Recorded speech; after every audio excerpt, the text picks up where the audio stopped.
Isang mapagpalang araw sa inyong lahat, mga kapuso at kapanalig sa bawat kwento ng buhay. Kumusta po kayo? Sana'y nasa mabuti kayong kalagayan kasama ang inyong mga mahal sa buhay. Ako po ang inyong lingkod, ang inyong kasama sa paglalakbay sa mundo ng mga pangarap, pighati at pag-ibig. Sabi nila, ang pinakamasarap na pakiramdam daw ay ang makita mong nagbubunga ang lahat ng iyong pinaghirapan. Ngunit paano kung ang paraisong buong akala mo'y sayo ay may lihim na tinatago sa likod ng matatamis na ngiti at mainit na yakap? Halina't pakinggan natin ang kwento ni Liwayway, isang babaeng nagmahal, nagtiwala at sinaktan, at kung paano niya muling binuno ang sarili mula sa abo ng kataksilan. Ang amoy ng bagong lutong tinapay ay tila isang mainit na yakap sa sinumang papasok sa maliit niyang paraiso. Ang Liwayway's tamis. Para kay Liwayway Alon, ang bawat piraso ng ensaymada na nagiging ginintuan ing kulay sa loob ng oven, ang bawat ube pandesal na malambot sa bawat kagat, ay hindi lang negosyo. Ito ang kanyang buhay. Ito ang pangarap na binuo niya para sa kanyang pamilya, para sa kanyang asawang si Silas.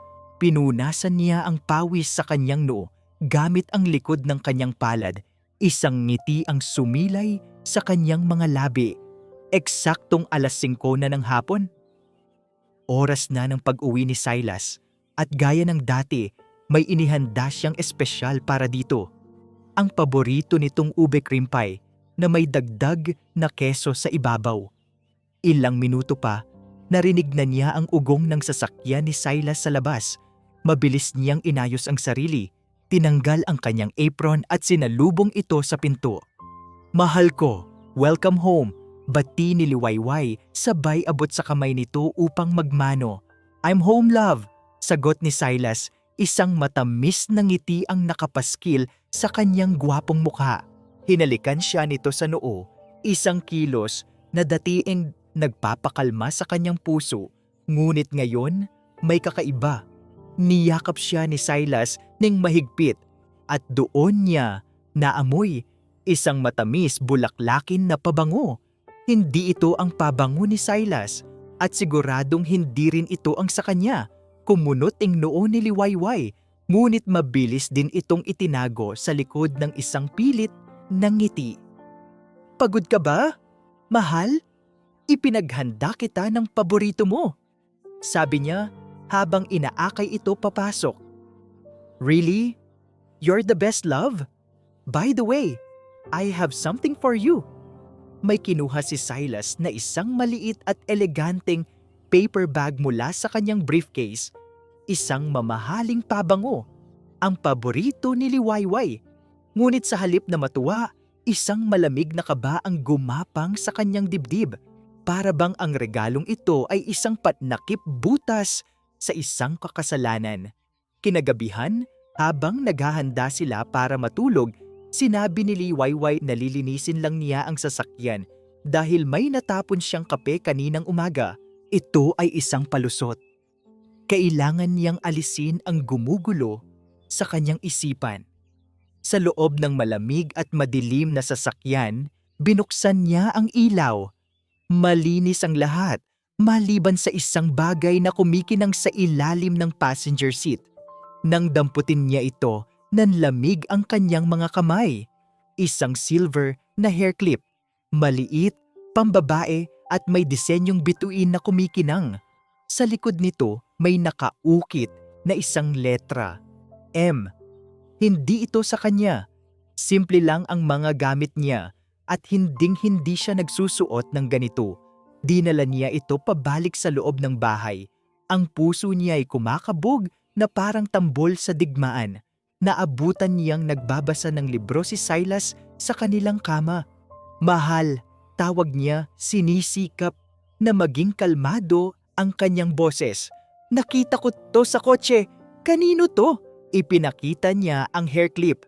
Tumingin si Silas dito, at sa isang segundo nakita ni Liwayway ang bahagyang gulat sa mga mata nito bago ito napalitan ng isang kaswal na ngiti. Yan ba? Baka sa isa sa mga kliyente ko kanina, si Mrs. Mercado. Nag-lunch meeting kami, sumabay siya sa kotse ko papunta sa restaurant. Baka nalaglag lang niya.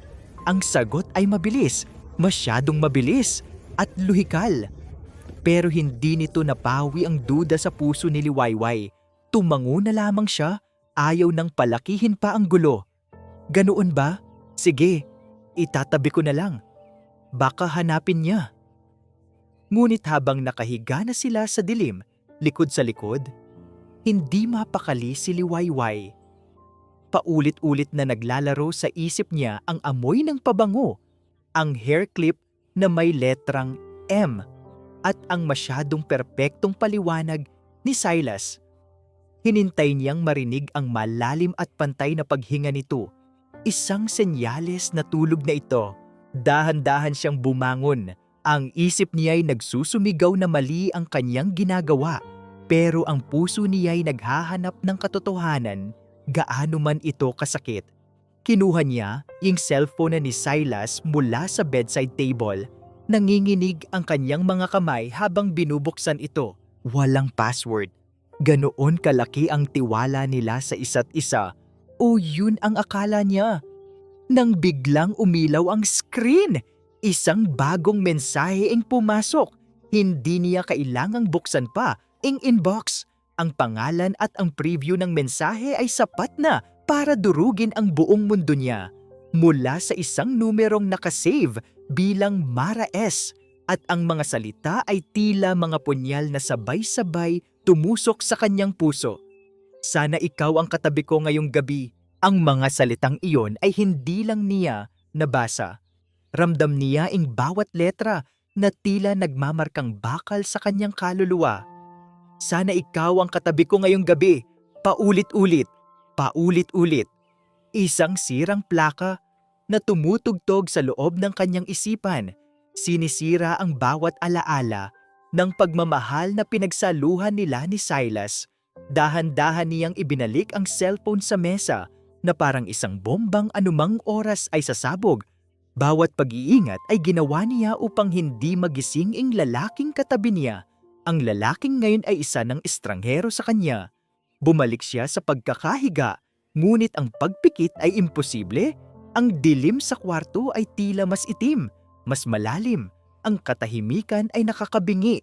Dito, sa tabi ng kanyang asawa, ngayon lang niya naramdaman ang tunay na pag-iisa. Hindi niya namalayan ang pagpatak ng kanyang mga luha. Sunod-sunod, tahimik. Ang bawat patak ay naglalaman ng sakit, ng pagtataka, ng galit. Paano? Kailan pa? Bakit? Ang mga tanong na iyon ay mga multo na sumasayaw sa kanyang isipan, ngunit wala siyang mahanap na sagot. Nang mag-umaga, si Liwayway ang unang bumangon. Gaya ng dati, tumingin siya sa salamin at nakita ang isang babaeng may namumugtong mga mata at isang pusong basag. Ngunit sa ilalim ng lahat ng iyon may nagsisimulang umusbong. Isang kislap ng determinasyon. Hindi siya iiyak sa harap niya. Hindi niya ipapahalata na gumuhuna ang mundo niya. Nagtimpla siya ng kape, inihanda ang almusal. Nang bumaba si Silas, bumeso ito sa kanya na parang walang nangyari. "Good morning, love." Ang baga. Bati nito, sabay upo sa hapag. "May problema ba? You look pale." Pinilit ni Liwayway ang isang ngiti na tila isang maskara. "Wala naman, medyo masama lang ang gising ko. Eto, kumain ka na." Habang pinapanood niya itong kumain, bawat nguya, bawat pag-inom nito ng kape ay tila isang pag-arte sa isang entablado ng kasinungalingan. Pinag-aralan niya ang bawat kilos nito, naghahanap ng kahit anong senyales, ngunit wala. Perpekto ang pagkukunwari ni Silas, mahusay siyang aktor. "Love, may pupuntahan ka ba mamaya?" Tanong ni Silas habang nag-aayos ng kanyang necktie. "Wala naman," sagot ni Liwayway. "Sa bake shop lang buong araw." "Bakit?" "Nothing. I just thought we could have dinner outside tonight to celebrate, well, just to celebrate us." Ang alok na iyon ay tila isang insulto. Ipagdiwang sila? Alin sa kanila? Ang pamilyang buo sa kanyang isipan o ang pamilyang matagal nang sinisira ni Silas nang hindi niya nalalaman? Tumango lang siya. Sige, mahal, magandang ideya yan. Nang makaalis si Silas, doon na bumuhos ang mga luhang kanina pa niya pinipigilan. Napaupo siya sa sahig ng kanilang kusina, yakap ang sariling mga tuhod, ngunit hindi nagtagal ang kanyang pag-iyak. Kinuha niya ang kanyang cellphone at tinawagan ang nag-iisang taong mapagsasabihan niya ng lahat. Diwa, anas niya sa telepono. Basag ang kanyang boses. Liway? Anong nangyari? Umiiyak ka ba? Narinig niyang nag-aalalang tanong ng kaibigan sa kabilang linya. At doon, ikinuwento niya ang lahat. Ang pabango, ang hair clip, ang text message, bawat detalye. Si Diwa Puso ay hindi lang niya best friend. Ito ang kanyang kapatid, ang kanyang kakampi. Hayop siya, Liway! Hayop siya! Gigil na sabi ni Diwa. Anong plano mo? Susugurin mo ba? Umiling si Liwayway kahit alam niyang hindi siya nakikita ni Diwa. Hindi. Kapag ginawa ko yon, itatanggi niya lang ang lahat. Sasabihin niyang nag-iimbento lang ako. Kailangan ko ng patunay, Diwa. Isang patunay na hindi niya matatakasan. Anong patunay? Hindi ko alam. Pero isa lang ang alam ko. Ang babaeng yon si Mara S. Sa opisina niya nagtatrabaho. Huminga ng malalim si Liwayway. Pupuntahan ko siya. Ano? Liway, sigurado ka ba? Baka mapano ka lang, pag-aalala ni Diwa. Hindi ako gagawa ng eksena, paniniguro ni Liwayway habang pinupunasan ang kanyang mga luha at tumatayo. Gagawa ako ng paraan para makita sila, para makita ko mismo sa mga mata ko. Kinahapunan, nag-bake si Liwayway ng isang tray ng kanyang best-selling na cheese rolls. Inilagay niya ito sa isang magandang kahon. Isang perpektong dahilan. Dadalhan niya ng merienda si Silas at ang mga kaopisina nito. Pagdating niya sa lobby ng Global Harmony Solutions, bumilis ang tibok ng kanyang puso. Bawat hakbang papasok sa elevator ay tila 1 milya ang layo.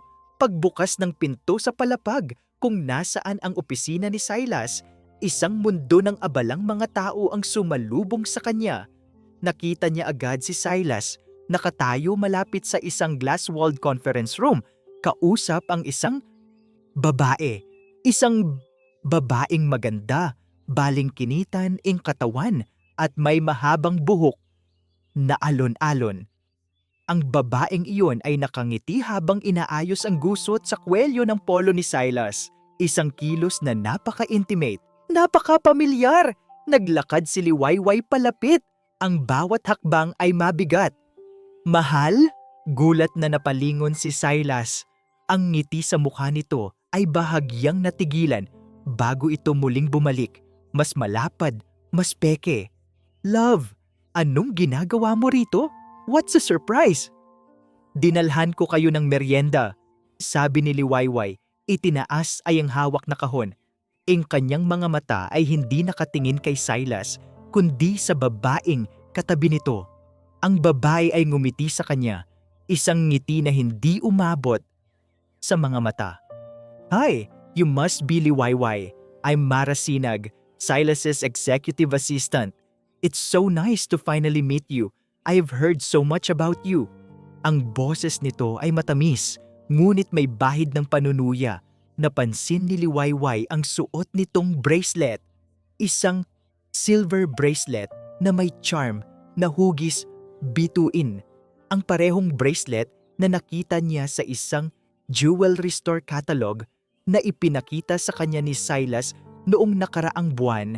Sinasabing bibilhin niya para sa kanya sa kanilang anibersaryo. Nice to meet you too, Mara, sagot ni Liwayway. Sinisikap na itago ang panginginig ng kanyang boses. Kinuha ni Silas ang kahon. Salamat dito, love. The team will love this. Pauwi ka na ba? Tila ba gusto na siyang paalisin? Tumango si Liwayway. Oo, pauwi na rin ako. May dadaanan lang. Nagsimula na siyang maglakad palayo. Ang puso niya ay durog na durog. Ngunit bago siya tuluyang makaliko sa pasilyo, narinig niya ang isang pabulong na boses mula sa likuran. Boses ni Mara na akala siguro ay hindi niya maririnig.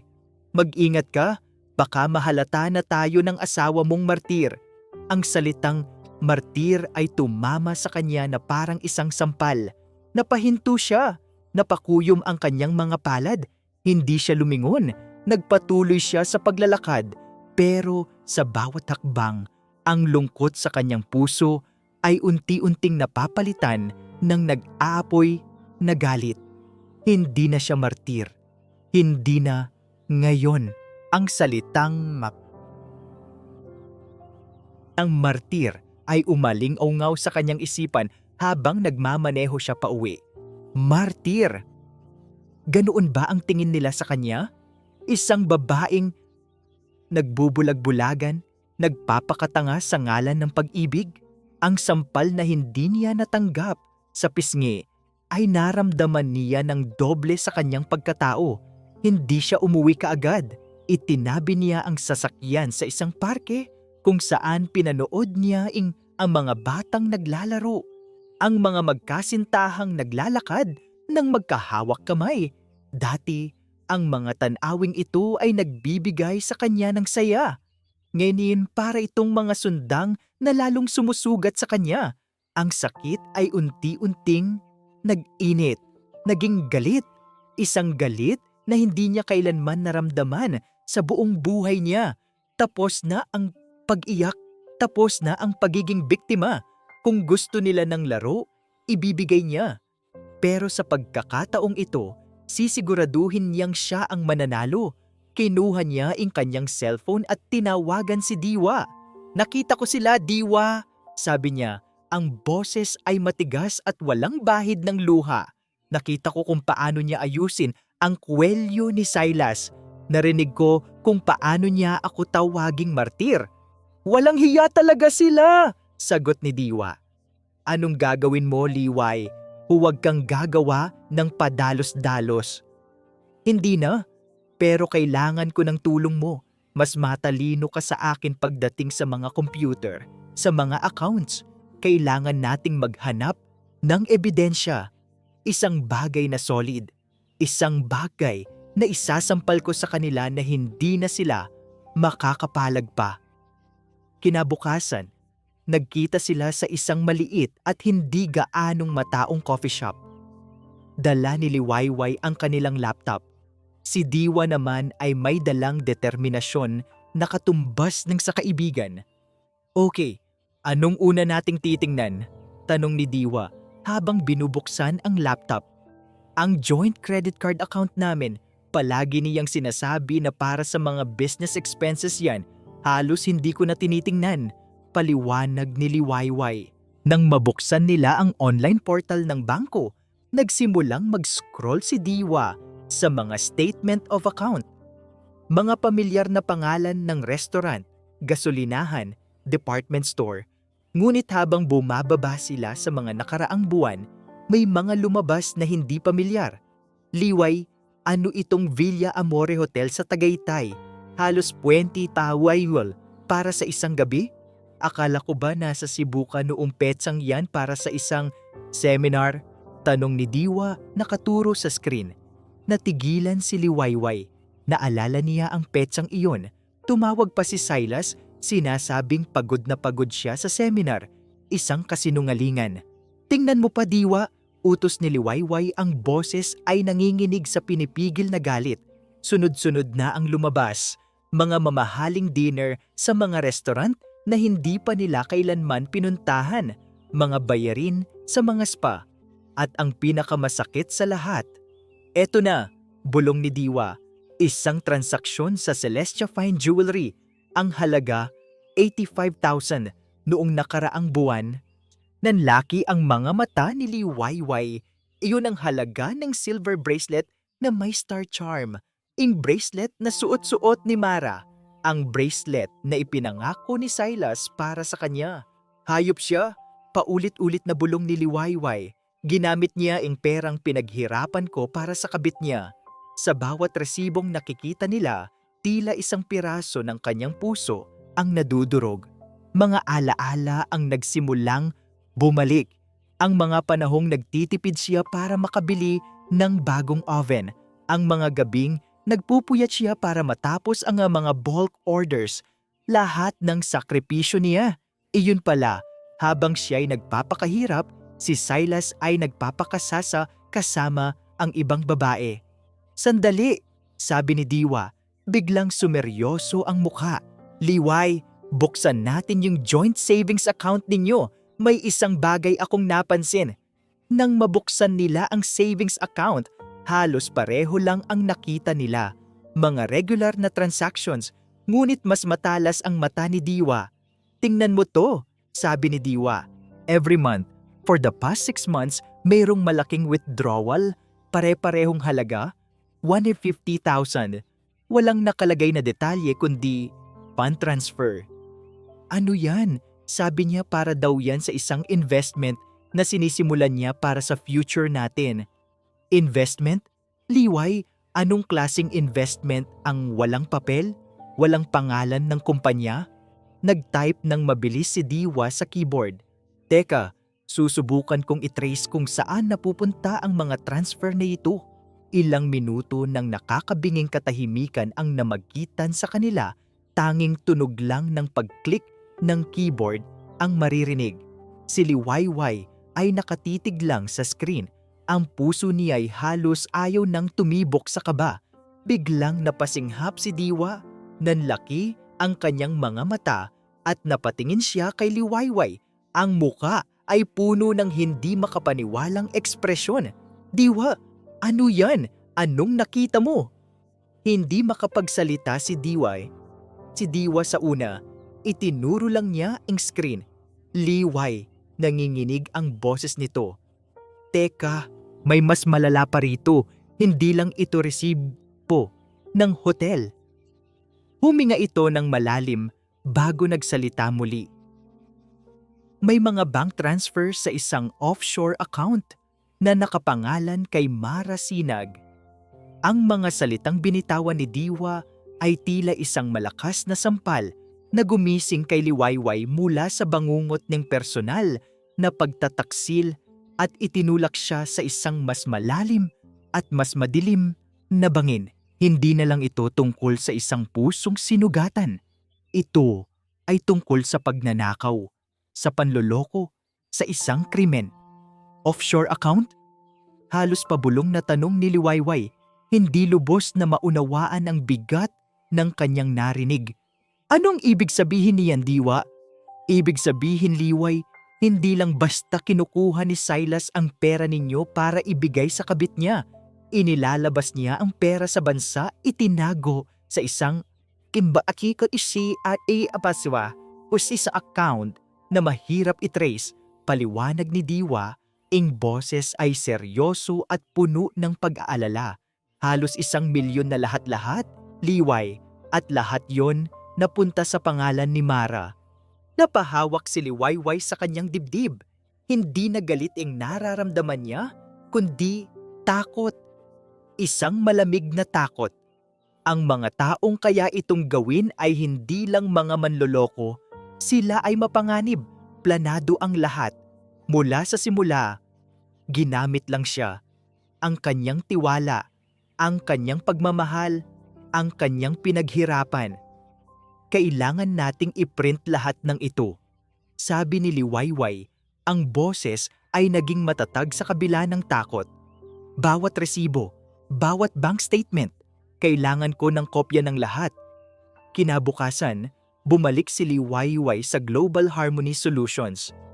Ang dahilan niya, may naiwan siyang personal na dokumento sa drawer ng opisina ni Silas. Isang palusot na pinaghandaan niya.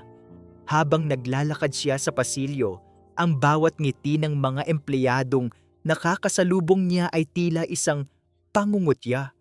Alam kaya nila, pinag-uusapan kaya nila siya sa kanyang likuran? Pagdating niya sa tapat ng opisina ni Silas, sarado ito. Tinanong niya ang isang sekretarya. "Nasa meeting po si Sir Silas, ma'am. Kasama po ang board." Magalang na sagot nito. Mas mabuti.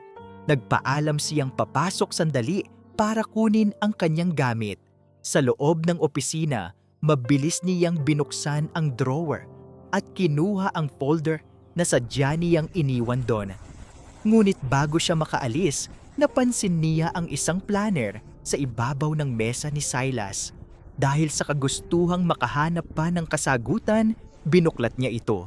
Wala siyang masyadong naintindihan sa mga business notes, ngunit may isang pangalan na paulit-ulit na nakasulat sa tabi ng malalaking halaga ng pera. Elias Pag-asa. Biglang bumukas ang pinto. Muntik nang mabitawan ni Liwayway ang planner sa gulat. Isang matangkad na lalaki, nasa mid-30s, seryoso ang muka at may matalas na mga mata, ang pumasok. Hindi ito si Silas. "Can I help you?" tanong ng lalaki. Ang boses nito ay kalmadong ngunit may bigat. Ako? Ako ang asawa ni Silas Luntian. May kinuha lang akong gamit." Nauutal na sagot ni Liwayway. Tumango ang lalaki. Tinitigan siya nito, hindi sa paraang mapanghusga, kundi tila sinusuri ang kanyang pagkatao. "I know who you are, Mrs. Luntian. I'm Elias Pag-asa. I'm Silas's direct superior." Elias Pag-asa. Ang pangalan mula sa planner. Napalunok si Liwayway. Ang lalaking ito ay boss ni Silas. Bigla siyang nakaramdam ng hiya. Pasensya na. Aalis na rin ako." Sabi niya at akmang lalabas na ng pinto. "Mrs. Luntian!" tawag ni Elias na nagpahinto sa kanya. "Sandali!" Lumapit ito sa kanya, hindi masyadong malapit, ngunit sapat na para maramdaman niya ang autoridad nito. May kinuha itong business card mula sa kanyang wallet at iniabot sa kanya. "Minsan, ang mga pinagkakatiwalaan natin ang siyang pinakadelikado," sabi ni Elias sa mahinang boses. Tanging silang dalawa lang ang nakakarinig. Ang kanyang mga mata ay puno ng kahulugan. "Kung kailangan mo ng tulong propesyonal, tawagan mo ang numero sa likod ng card na yan. Huwag ang nasa harap." Naguguluhang kinuha ni Liwayway ang card. Sa harap, nakasulat ang pangalan ni Elias at ang posisyon nito sa Global Harmony Solutions.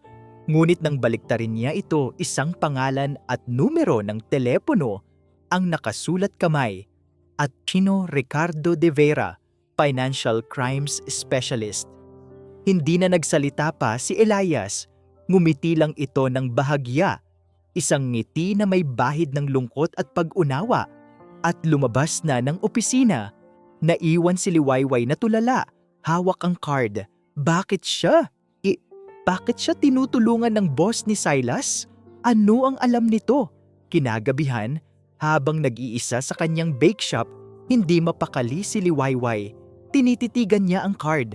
Dapat ba siyang magtiwala? Baka patibong lang ito. Ngunit, ang sinseridad sa mga mata ni Elias kanina ay tila totoo. Biglang tumunog ang kanyang laptop, isang email notification mula sa isang hindi pamilyar na address. Pagasa.tesegda katotohanan@protonmail.com. Walang subject, walang laman kundi isang audio file attachment. Nanginginig ang kanyang mga daliri habang di-download at pliniplay ito. Sa una, mahina ang tunog. Ngunit nang lakasan niya ang volume, nanigas siya sa kanyang kinauupuan. Boses ni Silas at boses ni Mara. "Sigurado ka bang hindi na siya magtatanong tungkol sa transfer?" tanong ni Mara. "Ako nang bahala doon. Akala ng asawa kong martir, investment yon para sa future namin. Ang hindi niya alam, para sa future natin yon." Sagot ni Silas, may kasamang halakhak. "Good! After ng San Isidro Project, makukuha na natin ang huling komisyon. Isang malaking bagsak. Pagkatapos, aalis na tayo. Malayo sa lugar na to. Malayo sa kanya. Just a little more patience, babe. Malapit na. Konting tiis na lang sa pag-arte ko bilang a loving husband. Pinatay ni Liwayway ang audio. Ang hangin ay tila naubos sa kanyang baga. Ang bawat salita ay isang patunay, isang kumpirmasyon, isang hatol. Ang email, pag-asa ng katotohanan. Elias Pag-asa. Siya ang nagpadala nito at ngayon sigurado na si Liwayway. Sa gitna ng kadiliman ng kanyang pagtataksil, isang hindi inaasahang kakampi ang nag-abot sa kanya ng sulo. Ang audio recording ay isang malinaw na deklarasyon ng giyera. Hindi na ito simpleng away mag-asawa. Isa na itong laban para sa katarungan, para sa kanyang dignidad at para sa kanyang kinabukasan na pilit ninanakaw sa kanya. Hawak ang mga ebidensyang na-print at ang business card ni Atoy De Vera.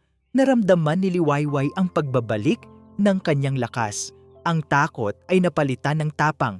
Kinabukasan, tinawagan niya ang abogado. Maikli at direkta ang kanilang pag-uusap. Ipinaliwanag ni Atty. De Vera ang bigat ng kaso, qualified theft, estafa at posibleng economic sabotage depende sa laki ng proyekto. Pinayuhan siya nitong mag-ingat at patuloy na magkunwaring walang alam habang inihahanda nila ang kaso. Ang pinakamahalaga, Mrs. Luntian, ay ang iyong kaligtasan. Ang mga taong desperado ay kayang gumawa ng mga bagay na hindi mo inaasahan. Babala ng abogado. Ang babalang iyon ay nagmarka sa isip ni Liwayway. Ngunit hindi niya inasahan na ganoon kabilis at ganoon kadumi maglaro ang kanyang mga kalaban. Samantala, sa Global Harmony Solutions, tila may naramdamang kakaiba si Mara. Ang biglaang pagdalaw ni Liwayway, ang kakaibang tingin ni Elias Pag-asa sa kanya, isang naniwaas na ahas na nakakaramdam ng panganib, nagsimula siyang gumanti kahit wala pang ginagawa sa kanya. At alam niya kung saan unang tutuklawin, sa puso ng kabuhayan ni Liwayway, ang Liwayway's Tamis. Nagsimuli ito sa isang negatibong review sa Facebook page ng bake shop. Isang bituin lang. Bumili ako ng cake dito kahapon para sa birthday ng anak ko. At lahat kami ay sumakit ang tiyan. Napakadumi yata ng preparation nila. Never again! Sinagot ito ni Liwayway ng propesyonal, humingi ng paumanhin at tinanong kung kailan ito nangyari para ma-check niya ang records. Walang sagot. Kinabukasan, may dalawa pang sumunod. Ang mahal ng produkto, ang pangit naman ng lasa. Sayang ang pera. May nakita akong eyepiece sa loob ng kanilang store.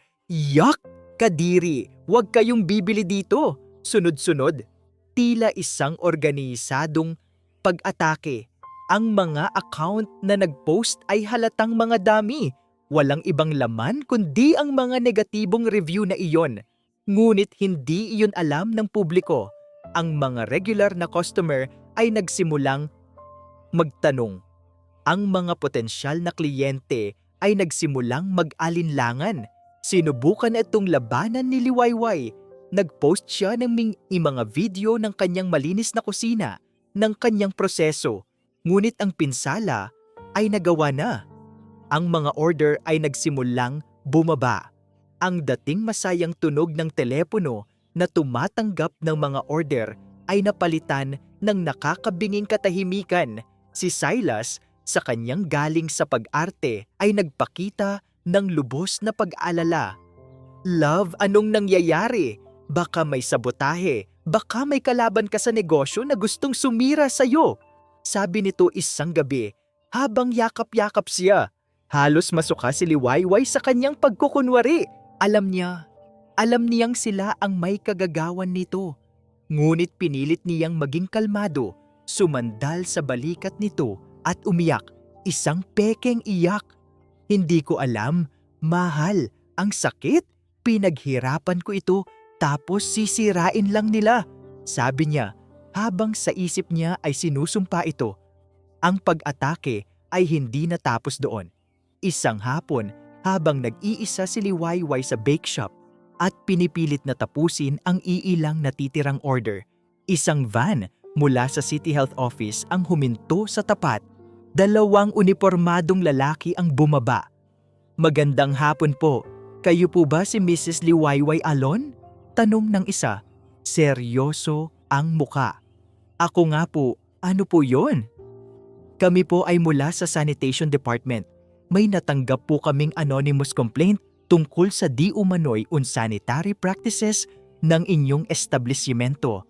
Kailangan po naming magsagawa ng isang surprise inspection." Nanlamig si Liwayway. Alam niyang malinis ang kanyang lugar, pero alam din niyang hindi ito isang ordinaryong inspeksyon. Ito ay bahagi ng kanilang plano. Pinapasok niya ang mga ito. Ininspeksyon nila ang bawat sulok. Ang kusina, ang ref, ang storage room, malinis ang lahat. Ngunit ang isa sa mga inspektor, habang nag-i-inspeksyon sa likod ng isang estante, ay biglang sumigaw. "Ano ito?" May dinampot itong isang patay na daga. Nanlaki ang mga mata ni Liwayway. Imposible. Araw-araw niyang nililinis ang lugar na iyon. Walang kahit isang butas na maaaring pasukan ng daga. Itinanim ito doon. Sigurado siya. Hindi po sa amin yan. Malinis po ang lugar ko." Pagtatanggol niya sa sarili, nanginginig ang boses. Ngunit ang mga inspektor ay umiling lang. "Pasensya na po ma'am, pero ito ay isang malaking violation.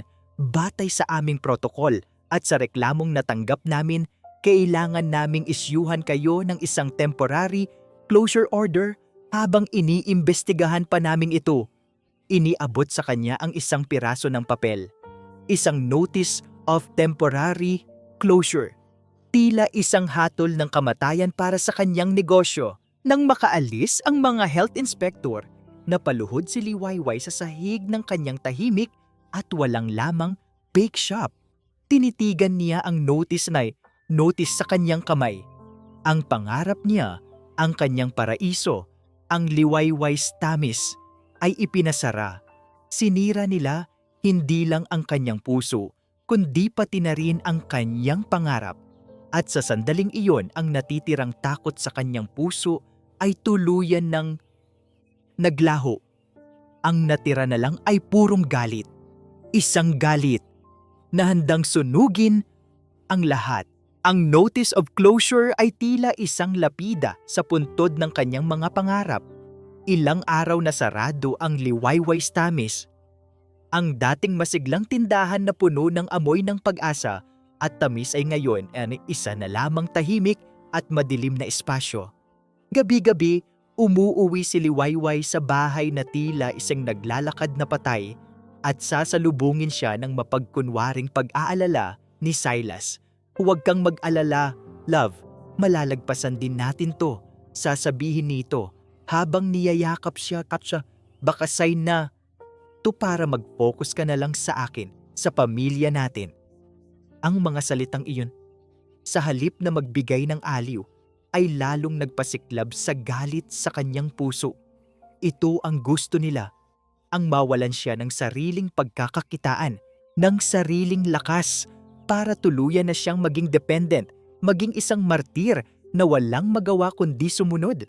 Isang gabi, matapos ang isa na namang walang saysay na pakikipag-usap sa City Health Office kung saan sinabi sa kanya na matatagalan pa ang investigasyon, naramdaman ni Liwayway na naabot na niya ang kanyang hangganan. Napaupo siya sa isang bench sa labas ng City Hall, tinitingnan ang notice na lukot-lukot na sa kanyang kamay. Napaluha siya, hindi dahil sa lungkot, kundi dahil sa kawalan ng pag-asa. Saan siya magsisimula? Paano niya lalabanan ay ang mga taong may kapangyarihan at walang konsensya? Sa gitna ng kanyang pag-iyak, kinuha niya ang kanyang cellphone. Nag-scroll siya sa kanyang contacts at huminto sa isang pangalan, Elias Pag-asa. Hindi niya alam kung bakit, ngunit naramdaman niyang siya na lang ang natitira niyang pag-asa. Nanginginig ang kanyang mga daliri habang pinipindot ang call button gamit ang numerong nasa likod ng business card.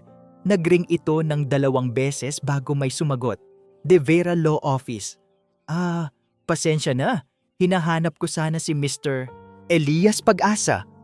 Sabi ni Liwayway. Sandali lang po. Sabi ng boses sa kabilang linya. Ilang sandali pa, isang pamilyar na boses ang kanyang narinig. Liwayway, boses ni Elias, kalmado, ngunit may bakas ng pag-aalala. Mr. Pag-asa, Sir Elias, pasensya na sa abala. Nagsimulang muli ang panginginig ng kanyang boses. Hindi ko na po alam ang gagawin ko. Nasaan ka? Tanong nito. Direkta, nasa labas po ng City Hall. Huwag kang aalis diyan, papunta na ako. At ibinaba nito ang tawag. Makalipas ang 15 minuto, isang itim na SUV ang huminto sa kanyang tapat. Bumaba si Elias, suot ang isang simpleng polo shirt at maong. Iba ang itsura niya nang walang suot na business suit. Mas malapitan? Sumakay ka, sabi nito sa mahinang boses.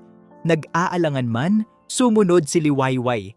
Nag-drive si Elias papunta sa isang tahimik na parke sa tabi ng ilog, malayo sa mata ng mga tao. Doon sa loob ng sasakyan, ikinuwento ni Liwayway ang lahat. Ang mga peking review, ang ipis, ang daga, at ang pagsasara ng kanyang bake shop. Tahimik lang na nakinig si Elias. Nang matapos si Liwayway, huminga ito ng malalim. Alam kong gagawin nila yan, sabi ni Elias. Ang mga mata ay nakatingin sa madilim na tubig ng ilog. I underestimated how ruthless they could be. Bakit niyo po ako tinutulungan? Tanong ni Liwayway, ang tanong na matagal nang gumugulo sa kanyang isipan. Tumingin si Elias sa kanya at sa pagkakataong iyon, nakita ni Liwayway ang isang emosyon sa mga mata nito na hindi niya pa nakikita dati. Lungkot, pagsisisi. Dahil may kasalanan din ako, pag-amin nito. Matagal ko nang alam na may ginagawang hindi maganda si Silas sa kumpanya. Mga maliliit na bagay sa simula, pero hindi ko siya kaagad tinanggal dahil may mas malaki akong isda na gustong mahuli. Ang mga taong nasa likod niya. Ginamit ko siya bilang pain. Pero habang ginagawa ko yon, pagpapatuloy niya, hindi ko naisip na may mga taong nadadamay, mga inosenteng tao, tulad mo. May isa pa akong dahilan, Liwayway. Tumingin ito ng diretso sa kanyang mga mata. Ang Global Harmony Solutions ay pag-aari ng pamilya ko. Ako ang nag-iisang anak ng founder. Itinago ko ang pagkatao ko para malaman kung sino ang mga totoong tapat sa kumpanya. At si Silas, siya ang pinakamalaking ahas na nakapasok doon. Natigilan si Liwayway. Ang boss ni Silas ay ang may-ari ng buong kumpanya. Pero hindi lang yan, dagdag ni Elias. Kilala na kita, Liwayway, matagal na. Bago ka pa man ikasal kay Silas, kumunot ang noo ni Liwayway. Paano? Nung college pa lang tayo, magka-batch tayo sa iisang universidad, magkaiba ng kurso. Palagi kitang nakikita sa library, palagi kang may dalang libro tungkol sa business management at pastry arts. Isang maliit na ngiti ang sumilay sa labi ni Elias. Palagi rin akong bumibili ng mga crinkles na tinitinda mo noon para sa extra allowance mo. Ikaw ang pinakamagaling na baker na kilala ko. Napatakip ng bibig si Liwayway, ang tahimik na lalaki sa kabilang table sa library na palaging bumibili ng kanyang crinkles ay si Elias Pag-asa. Hinangaan kita noon pa man, pag-amin ni Elias, ang iyong determinasyon, ang iyong passion. Kaya nang malaman kong ikinasal ka kay Silas, isa sa mga empleyado ko, gumuho ang mundo ko. At nang makita ko kung paano kaniya sinasaktan ngayon, hindi ko na kayang manahimik lang. Ang pagtatapat na iyon ay nag-iwan kay Liwayway na walang masabi. May plano ako, Liwayway, sabi ni Elias. Ang boses ay muling naging seryoso. Isang plano para mapabagsak sila ng tuluyan, para mabawi mo ang lahat ng kinuha nila sa iyo. Ang kaarawan ni Silas ay sa susunod na linggo. Gusto niyang magdiwang sa isang grandeng party. Tumingin ito sa kanya, Ang mga matay nag-aalab. Gawin nating entablado ang party na yon. Ang entablado kung saan babagsak ang kanilang huling kurtina. Huminga ito ng malalim bago nagtanong. Mayroon akong hawak na ebidensyang sisira sa kanila, pero kailangan ko ng tulong mo para ilabas ito sa tamang oras. Handa ka ba, Liwayway? Tinitigan ni Liwayway si Elias. Sa lalaking ito nakita niya hindi lang ang pag-asa ng katarungan, kundi ang pag-asa para sa kanyang sarili. Tumango siya, ang mga luha sa kanyang mata ay hindi na luha ng pighati, kundi luha ng nagbabagang determinasyon. Handa na ako. Handa na ako. Ang mga salitang iyon ay hindi lang binitawan ni Liwayway kay Elias. Ito ay isang panata sa sarili niya. Sa unang pagkakataon matapos ang matagal na panahon, naramdaman niyang may direksyon ang kanyang buhay. Hindi na siya magiging biktima. Ngayon siya aing magdidikta.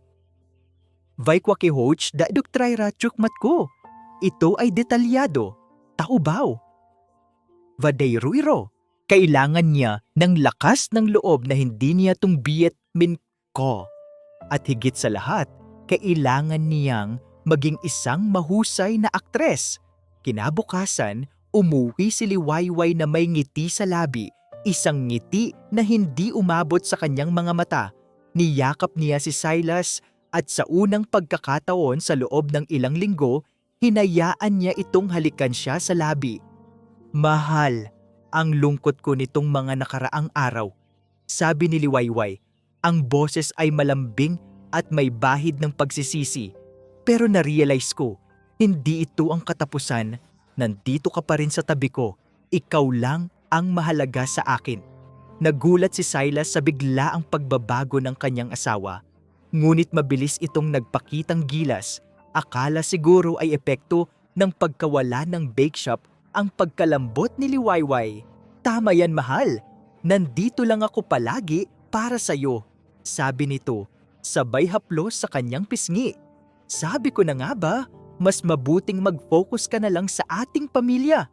Oh, mahal, sagot ni Liwayway. Kinukuyom ang kanyang mga kamao sa ilalim ng hapag. Kaya nga, gusto kong mag-organisa ng isang espesyal na birthday party para sa'yo. Isang malaking selebrasyon para makita ng lahat na tayo pa rin, na matatag pa rin tayo. Kitang-kita ni Liwayway ang kislap ng kagalakan sa mga mata ni Silas, ang pagiging social climber nito, ang pagiging mahilig nito sa limelight. Alam niyang hindi ito tatanggi. Talaga, love? Wow, that's a great idea. Napangiti si Liwayway. Ang kanyang bitag ay unti-unting lumalapat. Ang mga sumunod na araw ay puno ng paghahanda para sa party. Sa mata ng iba, si Liwayway ay isang mapagmahal na asawang abalang-abala sa paghahanda sa kaarawan ng kanyang mahal. Ngunit sa likod ng mga ngiti at pagod, mayroong isang digmaang nagaganap. Gabi-gabi, palihim siyang nakikipag-ugnayan kay Elias at Diwa. Okay na ing venue. Dahil, Liwayway, may guest list na rin ako ng mga executives at board members na kailangan nating nandoon sa gabing iyon, sabi ni Elias sa kanila sa isang encrypted video call. Ako naman, inihahanda ko na ang video presentation. Siguradong gegerahin sila sa galit. Gigil na sabi ni Diwa. Pero paano nating masisigurado na walang makakapigil sa'yo, Liway? Huwag kayong mag-alala. Ako nang bahala sa security. Siguraduhin lang natin na flawless ang execution. Paniniguro ni Elias. Samantala, abalang-abala din sina Silas at Mara sa kanilang sariling plano. Sa pag-aakalang nagtagumpay sila sa pagdurog kay Liwayway at wala nang makakahadlang sa kanila, naging masyado silang kampante. Tingnan mo yung asawa mo, Silas, sabi ni Mara isang gabi habang nag-iinuman sa isang mamahaling condominium unit na binabayaran ni Silas. Para siyang basang sisiw, ang dali niyang guluhin. Akala ko nga magpapakamartir talaga yan. Pero ayan, sumuko din, sagot ni Silas sabay inom ng whiskey. Pagkatapos ng birthday party ko, sa wakas, maililipat na natin ang lahat ng pera sa offshore account. Sa wakas malaya na tayo. No more liwayway. No more global harmony. Tayo na lang. Nanginginig si Liwayway nang marinig niya ang mga salitang iyon na palihim niyang nire-record gamit ang isang maliit na device na itinago ni Diwa sa kanilang kwarto. Ang kaarawan ni Silas, iyon ang magiging huling araw ng kanilang kalayaan. Bago ang kaarawan, abalang-abala si Liwayway sa paggawa ng cake. Ngunit hindi lang iyon ordinaryong cake. Ito ang magiging centerpiece ng kanyang paghihiganti. Isang ilusyon ng kayamanan na sa loob ay nagtatago ng mapait na katotohanan. Ilang oras bago ang party, habang nagche-check si Liwayway ng huling detalye sa kanyang laptop, bigla na lang nag-blackout ang screen. Nang buksan niya itong muli, lumabas ang isang error message. Lahat ng file sa kanyang laptop ay nawala. Lahat ng mga kopya ng ebidensya, ng mga larawan, ng mga resibo na nai-save niya. Hindi! Bulong niya, halos hindi makahinga. Isang atake, naramdaman siguro nila. Wala na akong backup. Agad niyang tinawagan si Elias, nanginginig ang buong katawan. Sir Elias, nawala lahat. May nag-delete ng lahat ng files ko. Wala na akong hawak. Narinig niya ang kalmadong boses ni Elias sa kabilang linya. Huwag kang mag-alala, Liwayway, sabi ni Elias. Alam kong mangyayari yan. Ang backup plan ay laging mas maganda kaysa sa original. Ang backup plan ay laging mas maganda kaysa sa original. Ang mga salitang iyon ni Elias ang tanging bumibitbit kay Liwayway sa gitna ng kanyang pagkataranta. Ang pagkawala ng kanyang mga files ay isang huling, desperadong pagtatangka ng mga kalaban. Napigilan siya, ngunit sa hindi nila nalalaman, masyado ng malalim ang ugat ng plano. Paano kung may nagtangka na namang sirain ang mga yan? Nag-aalala pa ring tanong ni Liwayway kay Elias sa telepono. Dahil ang mga backup ko ay hindi nakadepende sa isang computer. At siguraduhin ko lang, walang makakagalaw sa mga yon. Mag-focus ka lang sa party, Liwayway. Ito ang ating oras. Paniniguro ni Elias. Binaba ni Liwayway ang tawag, huminga ng malalim. Ang pagtitiwala niya kay Elias ay halos bulag na ngayon, ngunit wala na siyang ibang pagpipilian. Ang kanyang tiamban ay sarado. Ang kanyang pamilya ay gumuho. Wala na siyang mawawala. Ang tanging natitira sa kanya ay ang kanyang dignidad at ang pag-asang makahanap ng katarungan. Ang araw ng kaarawan ni Silas, parang isang eksena sa pelikula. Ang venue ay isang granding function hall sa isang 5-star na hotel sa lungsod ng Maharlika.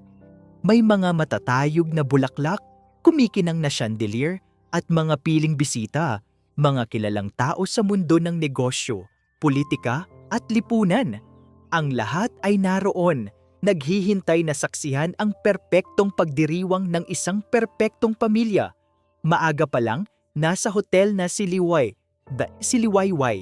Hindi siya nag-iisa. Si Diwa ay kasama niya, tumutulong sa huling paghahanda. Kinakabahan ako, Liway, bulong ni Diwa habang inaayos ang malaking screen sa likod ng entablado. Baka may mali, baka hindi natin kaya. Kailangan nating kayanin, Diwa! Tugon ni Liwayway habang kinukuha ang kanyang itim na evening gown mula sa hanger. Para sa lahat ng babaeng na biktima ng kataksilan, para sa ating lahat. Sa dressing room, tinitigan ni Liwayway ang kanyang refleksyon sa salamin. Ang kanyang mga mata ay nanlalaban. Ang kanyang dating inosenteng mukha ay ngayon may bakas na ng tapang at determinasyon. Ang kanyang buhok ay nakaayos. Ang kanyang makeup ay simple, ngunit elegant. Hindi na siya ang dating Liwayway na madaling masaktan. Ngayon, siya ay isang babaeng handang lumaban. Kinuha niya ang malaking kahon na nakabalot ng maganda. Sa loob nito ay ang centerpiece ng gabing iyon, hindi isang cake na puno ng tamis kundi isang kahon na puno ng katotohanan. Maingat niya itong inilagay sa isang trolley. Ito na! Liway, wala nang bawian, sabi ni Diwa na nakasuot na rin ng kanyang cocktail dress to watch. Tumango si Liwayway. Oo, wala nang bawian. Nang makarating sila sa entrance ng function hall, sasalubungin sila ng isang maliit na camera crew at ilang reporter. Normal ito para sa mga event ng mga high-profile na tao tulad ni Silas. Lumabas si Silas mula sa loob, nakasuot ng mamahaling barong kasama si Mara. Ngumiti ito sa mga kamera at nang makita niya si Liwayway, agad itong lumapit. "Love, you look stunning," sabi ni Silas sabay hawak sa kanyang kamay. "Salamat sa pag-organisa nito. Ang galing mo talaga." "Para sa'yo, mahal," sagot ni Liwayway. Ang kanyang ngiti ay parang isang maamong pusa na nakatitig sa kanyang biktima. Ngunit nang hawakan niya ang kamay ni Silas, may naramdaman si Liwayway na kakaiba. Isang maliit na papel na nakahawak sa palad nito. Maingat niyang dinukot. Ito ay isang resibo ng isang tiket, isang flight papuntang Cayman Islands. Kinabukasan, nagkatinginan sila ni Mara. Si Mara ay nakangiti ng matamis, tila nagtatago ng isang malaking sikreto. At iyon ang sikreto. Balak nilang tumakas pagkatapos ng party. "Pasensya na, mahal, nag-abala pa yata kayo," sabi ni Mara. Ang boses ay sadyang pinatatamis. "Huwag kang mag-alala, Mrs. Luntian, kami nang bahala sa pag-aasikaso kay Silas." Ang init ng galit ay nagsimulang kumulo sa kanyang dibdib. Hindi na siya makapaghintay. Pumasok sila sa loob ng function hall. Ang mga ilaw ay kumikinang, ang musika ay umaalingaw-ngaw. Kumikinang ang mga dekorasyon. Ngunit sa likod ng lahat ng iyon, may madilim na aninong nagtatago. Nakita ni Liwayway si Elias nakatayo sa isang sulok, nakikipag-usap sa isang grupo ng mga lalaking seryoso ang mukha. Mga bodyguard. Ang mga mata ni Elias ay nakasalubong sa kanya at tumango ito ng bahagya. Isang senyales. Handa na sila. Naramdaman ni Liwayway ang kaba sa kanyang tiyan. Ang kaba bago sumabak sa giyera. Ngunit ngayon wala na siyang takot. Ang kanyang mga paa ay matatag. Ang kanyang puso ay matapang. Lumapit sa kanila si Silas, nakangiti. "Halika na, mahal, kausapin natin ang mga bisita." Nakasama siya kay Silas, hawak ang braso nito habang naglalakad sila sa gitna ng karamihan. Nanginginig ang kanyang kamay, ngunit hindi niya pinapahalata. Bumulong si Silas sa kanya, ang boses ay puno ng pagmamayabang. "Ang galing ko talaga umarte, 'di ba? Akala niya siguro, hindi ko alam na may binabalak ka, pero tapos na ang laro. Uwi na tayo, matutulog na ako." Naramdaman ni Liwayway ang bigat ng resibo ng tiket sa kanyang palad. Ngumiti siya, isang ngiti na hindi malaman kung malungkot o nakakatakot. "Oo, mahal," sabi ni Liwayway, nakatingin sa mga mata nito, puno ng pangako. "Malapit na tayong umuwi." Ang musika sa loob ng function hall ay naging mas malakas, mas masigla, ngunit para kay Liwayway, ito ay tila isang nakakabinging katahimikan. Bawat tawa, bawat usapan, bawat pagbati ay tila mga anino lamang sa kanyang paligid. Ang kanyang mga mata ay nakatutok lang sa isang target, si Silas, at sa kanyang tabi, si Mara, na patuloy na nagpapakyute sa mga bisita, tila isang reyna sa kanyang trono. Dumating na ang oras para putulin ang maskara. "Ladies and gentlemen, may I have your attention please?" Malakas na boses ni Silas ang umalingaungaw sa buong bulwagan. Hawak nito ang mikropono, ang kanyang mukha ay punong-puno ng pagmamayabang. "I want to thank everyone for coming to my birthday celebration tonight. And of course, I want to thank the most amazing woman in my life, my beautiful and loving wife, Liwayway, for organizing this wonderful event." Nagpalakpakan ang mga tao. Ngumiti si Liwayway at lumakad papalapit sa entablado. Ang kanyang mga mata ay hindi bumitiw kay Silas. Hawak niya ang trolley at sa ibabaw nito ay ang kanyang regalo. "Mahal ko," nagsimula si Liwayway. Kinuha ang mikropono mula kay Silas. Ang kanyang boses ay kalmado at matamis, ngunit may isang matalim na gilid na tanging siya lang ang nakakaramdam. "Salamat sa mga salita mo. At ngayon ako naman ang may regalo para sa iyo." Ikinaway niya ang kanyang kamay. Ang mga waiter ay dahan-dahang lumapit sa entablado. Dala ang isang malaking nakabalot na kahon. Isang regalo para sa kaarawan, ang birthday cake na inihanda niya. Napakatlaki ng kahon, punong-puno ng mga ribbons at glitters. Napangiti si Silas. Akala niya'y isa itong mamahaling relo or di kaya'y kotse.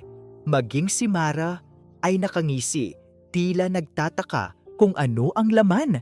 "Ito, mahal," sabi ni Liwayway. Inilapag ang kahon sa harap ni Silas. "Para ito sa lahat ng pinagsamahan natin, sa lahat ng alaala, at sa lahat ng..." Huminto siya at tumingin ng diretso sa mata ni Mara.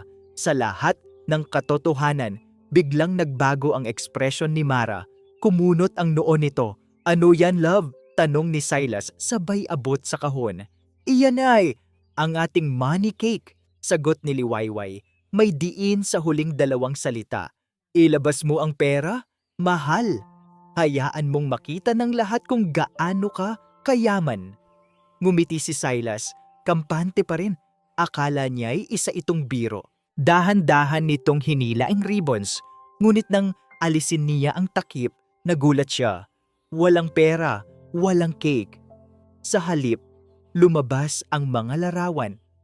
Mga larawan niya at ni Mara sa iba't ibang lugar. Sa Villa Amore Hotel, sa beach sa Cebu, sa kanilang opisina, naghahalikan, sa isang private dinner, magkasama. Bawat larawan ay isang sampal sa mukha ng bawat bisita. Napagasp ang crowd, maraming nagbulungan, nanginginig ang mga kamay ni Silas. Sinubukan niyang mabilis na takpan ang mga larawan, ngunit masyado ng marami. At pagkatapos, may lumabas pang isa, hindi lang larawan, mga kopya ng bank statements, mga transactions sa offshore account ni Mara Sinag, mga papeles ng Global Harmony Solutions na may mga pekeng pirma. "Ano to?" sigaw ni Silas. Ang mukha ay namumula sa galit at gulat. "Yan, mahal, ang iyong tunay na yaman," tugon ni Liwayway. Ang boses ay matatag. "Ang mga lihim na pinilit mong itago, ang katotohanang sumisira sa iyo." Kasabay ng kanyang mga salita, biglang nag-iba ang projector sa likod ng entablado. Si Diwa, nasa control room. Lumiwanag ang malaking screen at doon lumabas ang video recording ng kanilang mga pag-uusap. Ang boses ni Silas at Mara na nagpaplano ng kanilang pagtakas. Ang tawag ni Mara sa kanya bilang martir, ing pagpaplano nilang sirain ang kanyang bake shop. Nagulat ang lahat. Ang tawa ay napalitan ng nakakabinging katahimikan. Nagtinginan ng mga matataas na opisyal ng kumpanya. Lumapit si Elias na nakatayo malapit sa entablado. "Ito po ang ebidensya, mga ginagalang na board members," sabi ni Elias, malakas at malinaw ang boses. "Ang mga transaksyong ito ay nagkakahalaga ng daan-daang milyon na inilabas mula sa kumpanya natin." Nagtangkang hablutin ni Silas ang mikropono kay Liwayway, ngunit mabilis itong nakailag. "Kasinungalingan yan! Ginagawa lang yan ng asawa ko para siraan ako!" sigaw ni Silas, desperado. "Liwayway, ano ba? Ayusin mo ito." Ngunit huli na ang lahat. "Hindi ko na aayusin ing anumang sinira mo, Silas," matigas na sabi ni Liwayway. Ang kanyang mga mata ay nag-aapoy. Tapos na ang pag-arte, tapos na ang pagiging martir, ngayon haharapin mo ang katotohanan. Lumapit si Mara. Ang mukha ay puno ng galit at pagkabigla. Ikaw na walang kwentang babae, hindi mo dapat ginagawa to. Nagtangkang sumugod si Mara kay Liwayway, ngunit bago pa man ito makalapit, isang pangkat ng security personnel na pinamunuan ni Elias ang mabilis na rumesponde. Bitawan niyo ako, Silas, sabihin mo sa kanila, kasinungalingan yan, sigaw ni Mara habang pilit itong pinipigilan. Sa gitna ng kaguluhan, isang boses ang umalingaw-ngaw. Freeze! This is the National Bureau of Investigation. Isang grupo ng mga NBI agent kasama ang ilang unipormadong pulis ang pumasok sa bulwagan. Pinangunahan sila ng isang opisyal na may hawak na warrant of arrest.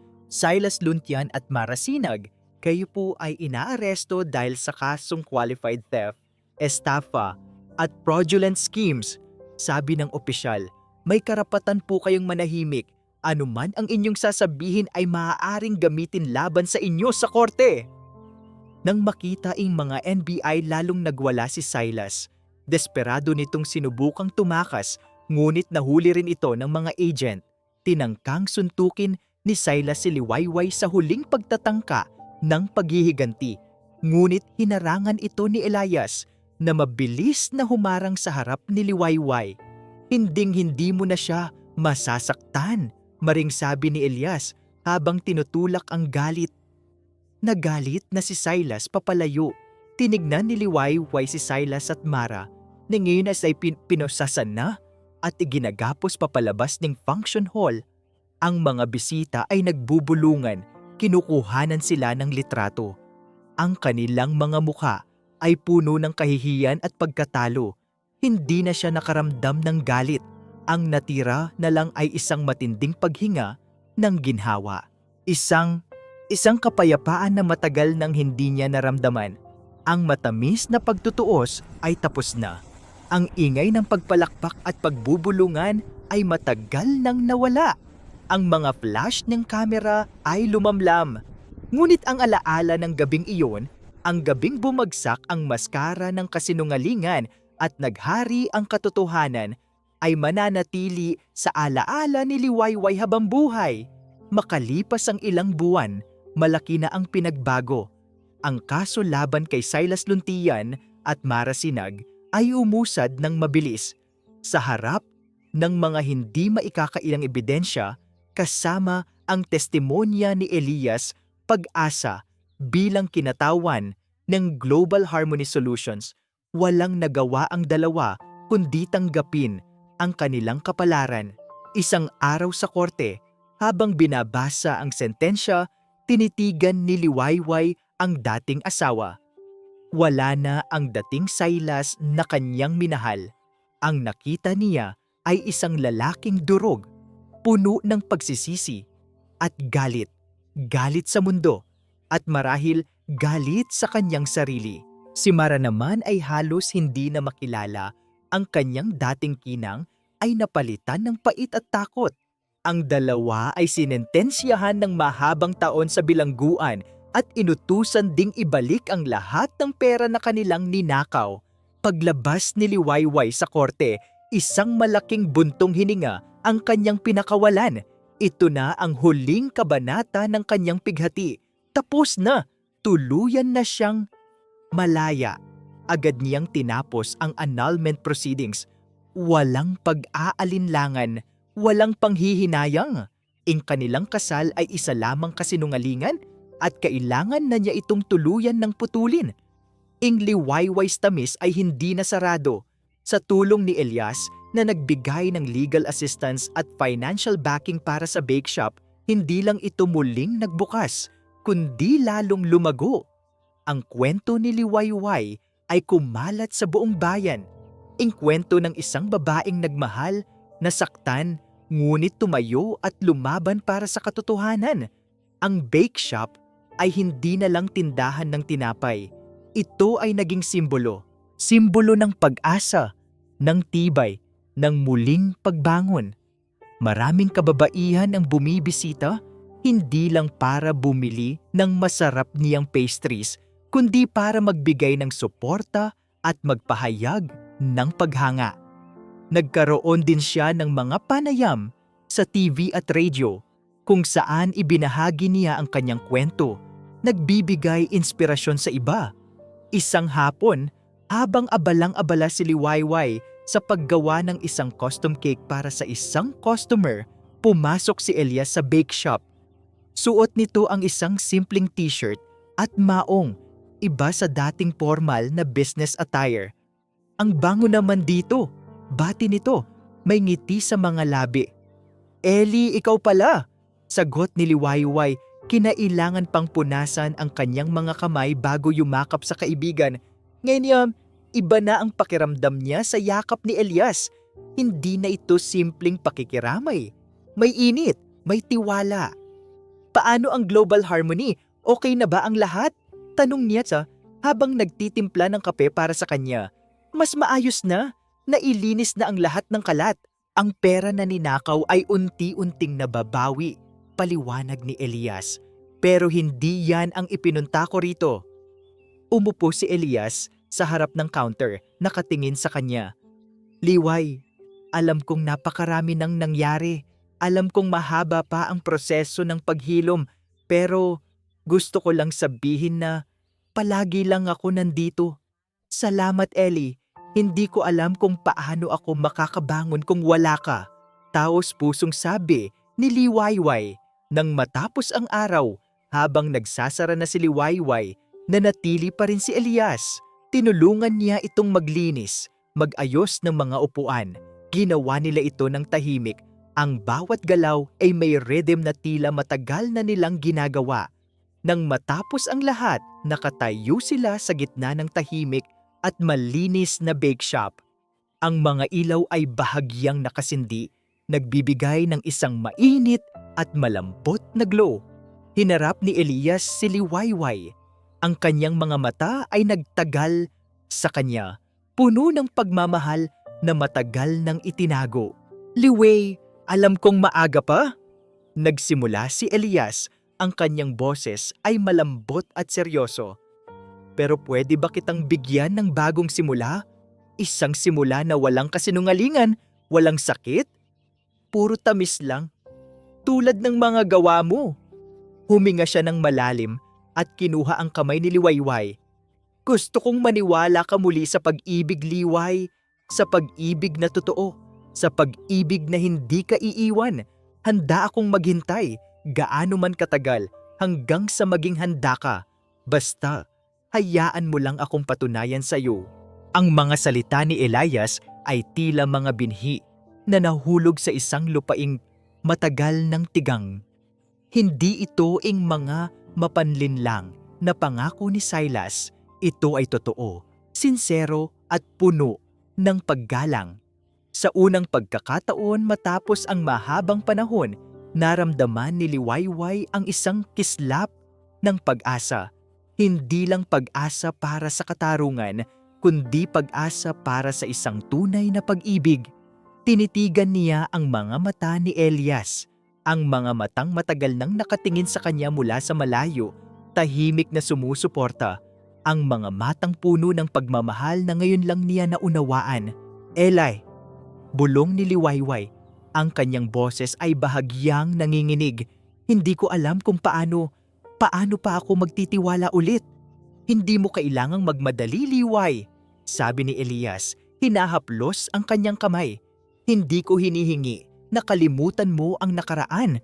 Hinihingi ko lang na bigyan mo ng pagkakataon ang kasalukuyan at ang hinaharap." Ang mga sumunod na linggo ay nilaan ni Liwayway sa pag-iisip.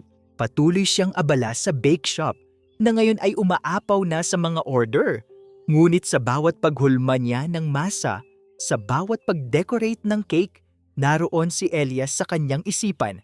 Isang araw, habang naglalakad siya sa parke, nagpasya si Liwayway. Hindi niya hahayaan na ang nakaraan ang magdikta sa kanyang kinabukasan. Ang sakit ay nagbigay sa kanya ng lakas. Ang pagtataksil ay nagturo sa kanya ng halaga ng tunay na pagtitiwala. Tinawagan niya si Elias. Eli, may gusto akong gawin. Ang kanilang unang date ay simple. Hindi ito sa isang mamahaling restaurant o sa isang grandeng lugar. Nagpiknik sila sa parke sa ilalim ng isang malaking puno. Si Liwayway ang naghanda ng mga pagkain, kasama na ang kanyang mga specialty. Nagkwentuhan sila ng mahaba, hindi tungkol sa trabaho o sa mga problema, kundi tungkol sa kanilang mga pangarap, sa kanilang mga nakakatawang karanasan noong college. Sa bawat kwento, naramdaman ni Liwayway ang koneksyon. Naramdaman niya na si Elias ay hindi lang isang kasintahan, kundi isang kaibigan. Isang taong nakakaintindi sa kanya, nakakakita sa tunay na Liwayway, hindi lang ang Liwayway na asawa o negosyante. Lumipas ang mga buwan. Ang relasyon ni Liwayway at Elias ay dahan-dahang lumalim. Ito ay isang pag-ibig na binuo sa pundasyon ng respeto, tiwala at tunay na pagkakaibigan. Hindi ito biglaan, kundi unti-unting lumago tulad ng isang halaman na maingat na inaalagaan. Isang hapon, nasa bake shop sila kasama si Diwa. May hawak silang blueprint. Tingin mo, Liway, magiging maganda ba to kung dito natin ilalagay ang oven? Tanong ni Elias. Nakaturo sa blueprint. Mas maganda siguro kung sa gitna para makita ng mga customer ang proseso. Suhestyon ni Diwa, isang bagong branch ng Liwayway's Tamis. Iyon ang plano nila. Ang negosyo ni Liwayway ay lalong lumago at ngayon, handa na itong lumawak. Si Elias hindi lamang bilang kasintahan, kundi bilang isang business partner ay sumusuporta sa kanya sa bawat hakbang. Nang gabing iyon, habang pauwi na sila, hawak ni Elias ang kanyang kamay. Proud ako sa iyo, Liway, sabi ni Elias. Ang kanyang boses ay malambing. Tiningnan mo kung paano mo binuo ang sarili mo. Mula sa wala hanggang sa kung ano ka, ngayon isa kang inspirasyon. Ngumiti si Liwayway. Ang kanyang ngiti ay totoo. Walang bahid ng pait. Salamat sa pagturo sa akin kung paano muling maniwala. Mahigpit na hinawakan ni Elias ang kanyang kamay. Hindi kita tinuruan, Liway. Pinaalala ko lang sa iyo ang dati mo nang alam. Ang lakas at ang pag-asa palagi nang nasa loob mo. Kailangan lang nating hanapin at panghawakan. Nang makarating sila sa bake shop na ngayon ay may nakasabit ng "Coming soon, another Liwayway's Tamis branch," tumingin sila sa bintana. Ang araw ay unti-unting sumisikat, nagbibigay ng gintong kulay sa buong paligid. Ang bagong araw, ang bagong simula, si Liwayway Alon. Ang pangalan niya mismo ay nangangahulugang Liwayway, Sunrise at Elon, Wave. Sa wakas, pagkatapos ng malakas na alon ng pagsubok, natagpuan niya ang kanyang sariling Liwayway. Ang kanyang sariling bagong simula, puno ng tamis at pag-asa. 2 taon na ang lumipas. Ang Liwayway's Tamis ay hindi na lang isang bake shop, kundi isang kilalang brand na may 3 branches sa iba't ibang parte ng lungsod ng Maharlika. Si Liwayway, mula sa pagiging may bahay na nasa anino ng kanyang asawa, ay naging isang matagumpay na negosyante at isang inspirasyon sa maraming kababaihan. Ang kanyang kwento ay patunay na sa bawat pagbagsak, may pagkakataong bumangon, mas matatag at mas matamis. Isang araw, habang nag-iinspeksyon si Liwayway sa bagong bukas na branch ng kanyang bake shop na ngayon ay mas malaki at mas moderno, narinig niya ang tawanan ng mga bata. Si Diwa, na ngayon ay kanyang business manager at marketing consultant, ay kasama ang kanyang 2 anak, masayang kumakain ng cupcakes. "Liway, ang ganda talaga ng branch na to," sabi ni Diwa habang tinitingnan ang paligid. Sino ang mag-aakala na ang dating martir ay magiging bake shop magnate? Nagtawanan silang dalawa. Ang salitang "tang martir" ay hindi na nagdudulot ng sakit, kundi ng isang ngiti, isang paalala kung gaano na siya kalayo narating. Ang relasyon ni Liwayway at Elias ay naging sentro ng kanyang buhay. Ito ay hindi marahas at puno ng drama, kundi payapa, matatag at punong-puno ng pag-unawa. Si Elias ay hindi lang kanyang kasintahan, siya ang kanyang pinakamatalik na kaibigan, ang kanyang confident at ang kanyang matatag na pundasyon. Isang gabi, sa isang simpleng hapunan sa kanilang bahay, bumili si Liwayway ng sarili niyang bahay, ang kanyang sariling santuwaryo. Lumuhod si Elias. Liwayway alon. Nagsimula si Elias, hawak ang isang simpleng singsing na may disenyong bituin. Binigyan mo ako ng pag-asa noong akala ko ay wala na. Binigyan mo ako ng lakas noong kailangan ko. Ikaw ang liwanag na nagdala sa akin sa bawat dilim. Ngayon, gusto kong ibigay ang aking buong buhay sa iyo. Will you marry me? Napaluha si Liwayway. Hindi ito luha ng lungkot o pighati. Ito ay luha ng labis na kagalakan at pasasalamat. Tumango siya. Oo, Elias, oo. Niyakap nila ang isa't isa. Ang kanilang pag-ibig ay sumasalamin sa bawat sulok ng silid. Makalipas ang ilang buwan, ikinasal sila sa isang simple, ngunit napakagandang seremonya sa tabi ng dagat sa panahon ng golden hour. Ang mga kulay ng paglubog ng araw ay nagpapaganda sa kanilang sumpaan. Si Diwa ang kanyang maid of honor. Ang ama ni Elias ay naroon. Masayang-masaya sa wakas ay nakita niya ang anak na masaya. Sa korte, ang huling balita tungkol kina Silas at Mara ay hindi maganda. Si Silas sa loob ng bilangguan ay naging depresyado at nag-iisa. Si Mara naman ay nakipagtalo sa lahat, walang pinagkakatiwalaan at patuloy na naghahanap ng paraan para makatakas, ngunit walang nagtagumpay. Wala na silang kapangyarihan, wala na silang kayamanan.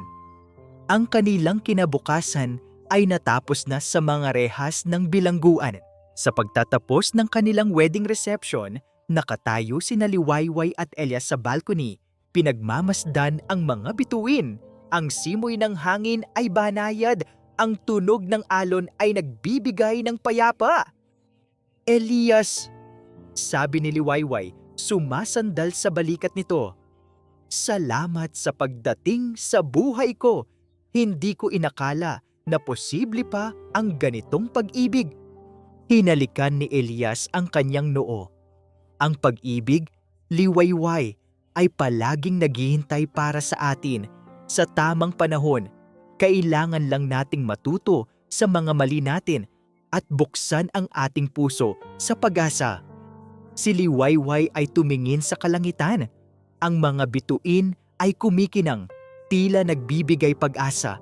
Hindi na siya natatakot, hindi na siya nag-iisa. Ang kanyang buhay ay isang testamento sa kapangyarihan ng isang babae na tumayo mula sa abo ng pagtataksil at lumikha ng isang bagong simula, isang bagong liwanag puno ng sariling pag-asa at tamis. Ito ang kanyang bagong umaga. Ang kwento ni Liwayway ay nagpapaalala sa atin na ang pag-ibig ay hindi lamang tungkol sa romansa, kundi sa pagtitiwala, paggalang at pagpapahalaga sa sarili. Sa kabila ng matinding sakit ng pagtataksil, may kapangyarihan ang bawat isa sa atin na bumangon, humanap ng sariling lakas at itatag muli ang sariling kapalaran.